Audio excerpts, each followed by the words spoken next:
Everyone, I have my dream Browns offseason splash move, just like I do every offseason. Now, people, given the Browns situation, may think it may be a wide receiver. Maybe it's a guy like Mike Evans or Devontae Adams, who I think is unlikely to be traded, by the way. But, just to throw a name out there. And another name you could throw out there, maybe Stephon Diggs. Guys like those, big name players that you consider splash moves, you know, those are some names that Browns fans have thrown out there, no matter how realistic or unrealistic. Now, I like to think of my splash moves as realistic. I don't like to waste my time dreaming on things. I want to dream of something that is big, may be hard to attain, but is still realistic to attain. I believe my dream Browns offseason splash move is realistic to attain just because of the Browns cap situation. Now, contrary to popular belief, the Browns do actually have some money to spend off this offseason. They will have money to spend once they get done with all their restructures and everything, especially with Deshaun Watson's contract and everything like that. The Browns are going to have money to spend this offseason, probably somewhere between $50 to $60 million in cap space when it's all said and done this offseason.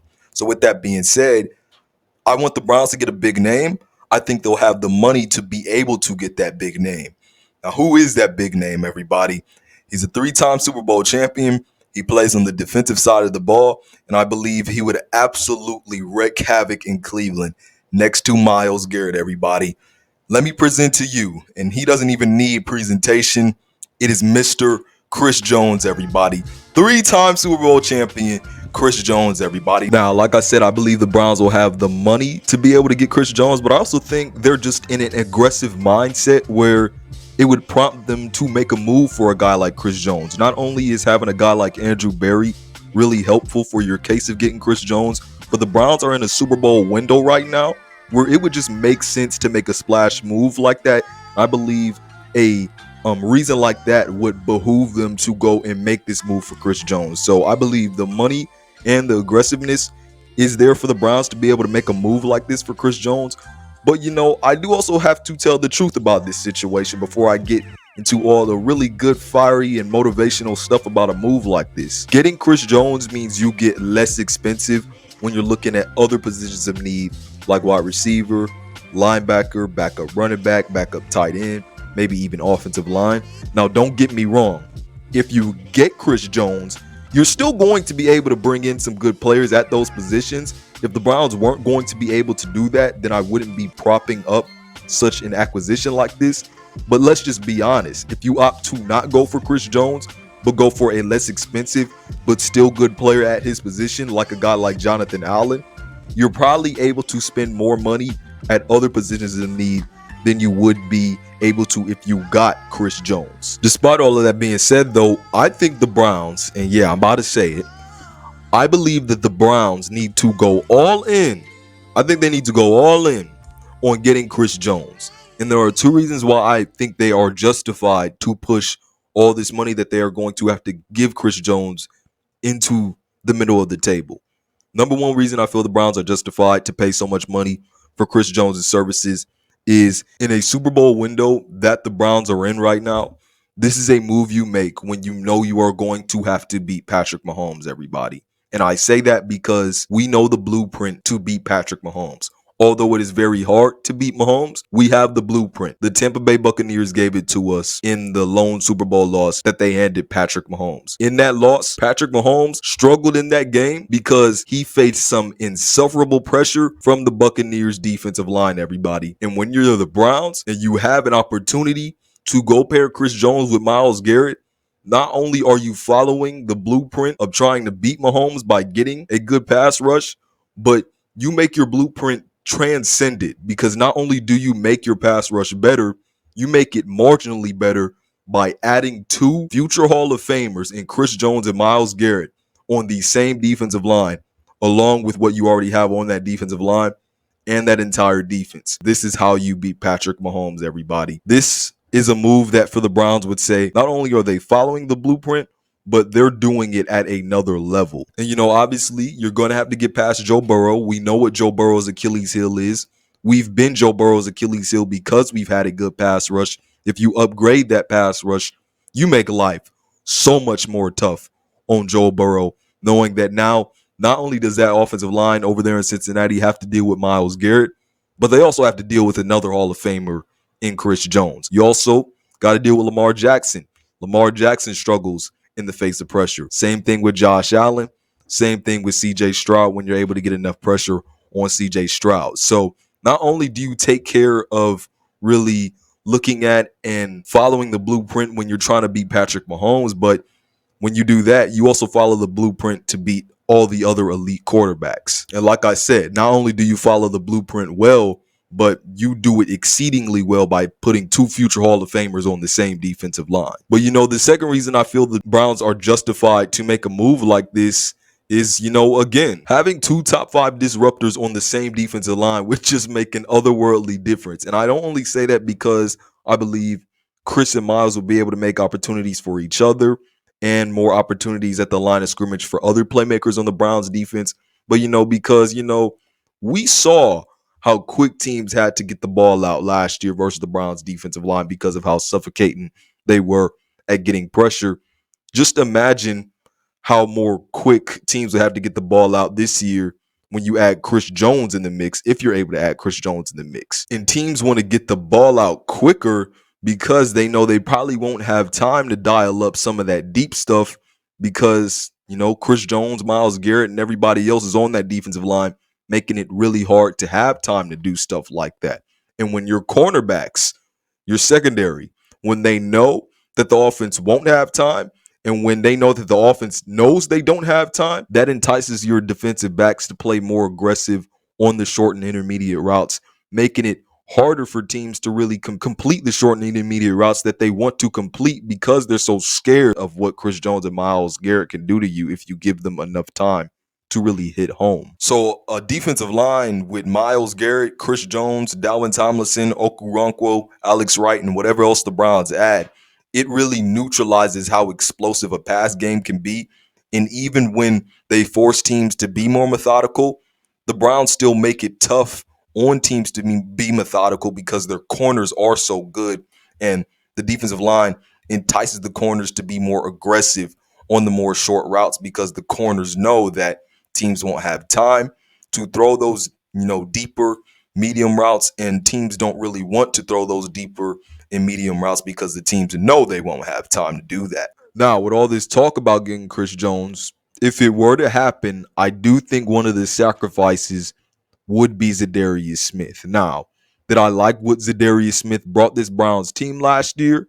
Yeah, I liked him as the number 2 edge next to Myles Garrett. Now, could I also tell the truth and say that there were probably some things left on the table by Zadarius Smith? Yes, I can also say that. Now, like I said, Myles and Z, it was a nice duo last year. But if you take away Zadarius Smith and you're left with Ogbo Okoronkwo and you're left with Alex Wright on the outside, ladies and gentlemen, I am more than comfortable with that. That's no shot at Zadarius Smith. I still think he's a nice player. I just feel that Ogbo Okoronkwo as the number 2 edge rusher next to Myles Garrett could absolutely give you what Zadarius Smith gave you last year, and shoot, maybe even a little more. And I believe that Alex Wright, with his development, would be an incredible rotational edge. I think even if you asked him to step in as a number 2, knowing he's a young developmental player with tons of potential, I'd like that too. So like I said, Myles and Z, it was a good duo last year, but if you take away Zadarius Smith as a sacrifice for Chris Jones, and you already have a number 2 edge on the roster that can give you what Zadarius Smith gave you, because believe me, Ogbo can absolutely do that. But if you take away Z, already have a guy who can replace what Zadarius Smith gave you, plus more than that, and add Chris Jones, which makes a power duo with Myles Garrett, then I am head over heels more excited about that potential defensive line with Chris Jones than I am about the incredible defensive line that we had last year. A line of Chris Jones, Myles Garrett, Ogbo Okoronkwo, Dalvin Tomlinson, and Alex Wright, and then some more depth is, no matter what you want to say, it's better than what we had last year. And that's not to say that what we had last year was not good, because it was great. It was a part of one of the best defenses in the NFL. But if I had the chance to get Chris Jones, I'm not passing on that. And lucky for us, the Browns have the assets to get Chris Jones, and I believe that they would be just fine if they had to let go Zadarius Smith. Now, when we're talking about sacrifices, I think another sacrifice you'd have to make in a situation where you bring Chris Jones to Cleveland is probably giving Jedrick Wills the boot. Now, I think Jedrick Wills is probably going to be gone whether Chris Jones comes to Cleveland or not. But I think given that you can free up $15 million in cap space, if you were to trade Jedrick Wills post June 1st, I believe, I think you'd even still be able to get maybe like 12 to 14 million if you traded him before June 1st. But, money-wise, Jedrick Wills is an expendable piece. Also knowing that Jack Conklin is coming back, knowing that you got DeJuan Jones, that makes Jedrick Wills even more expendable. So I think he's gone either way. But I think if you bring Chris Jones to Cleveland, I think it definitely behooves you even more to really give Jedrick Wills the boot out of the offensive line room. Now, something else I wanted to talk about was, Jim Schwartz. If Chris Jones comes to Cleveland, then not only am I excited just about having Chris Jones on the defensive line, but I'm excited about what Jim Schwartz could do because we saw all the things he pulled off with all the stunts he had on the defensive line last year. But just knowing how flexible Chris Jones is and how flexible Myles Garrett is, when you can interchange these guys inside and out, have them next to each other inside, have them both on the edge or have one on the edge, one on the inside. I think just given their flexibility, given that they would have good complements around them and knowing that Jim Schwartz is a mastermind when it comes to this stuff, I'm not going to get all mad sciencey into that stuff, but, I would be really excited to see what Jim Schwartz could cook up in that area and really just seeing what he can do when it comes to being the chess mover, playing some chess on the defensive line. So I think that would be really interesting when it comes to Chris Jones coming to Cleveland, just knowing that, you got a mad scientist in Jim Schwartz who would be able to make some things really work. And then something else I really wanted to get to was, what entices Chris Jones to really come to Cleveland? I think obviously money, because I believe the Browns will have the money.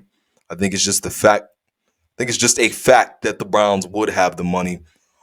Situation. Chris Jones will be able to win here. I think that's clear. I think he'd enhance this team's ability to really be a top dog contender. And I also think that Myles Garrett should entice him. I think that any edge rusher or any defensive lineman that wants to come to Cleveland should be enticed by Myles Garrett because he just frees up so much. But I think especially for Chris Jones in himself as an individual, being able to play with Myles Garrett, who's another future Hall of Famer, would be something nice for him just because, it's not every day that you get to have two future Hall of Famers on the same defensive line. And I think just giving him that opportunity would be really special for him. And I think it's something that would be hard to pass up for him. So those are some other things I really wanted to hit on, everybody. But you tell me what you all think down in the comment section below. Would you welcome a Chris Jones move to Cleveland, Ohio? How do you think it would bode for the team? And then if you were to make a move for Chris Jones, what would your excitement scale be on a 1 to 10 scale, everybody? But other than that, I enjoyed doing this. Really enticed to see what the Browns do this offseason. And if they get Chris Jones, I will be one of the happiest people in Cleveland, everybody. But other than that, this has been Malik Hicks, a.k.a. the Ranker of Dogs by the Sword, signing off. Peace out, and I'll see you on the other side. Peace.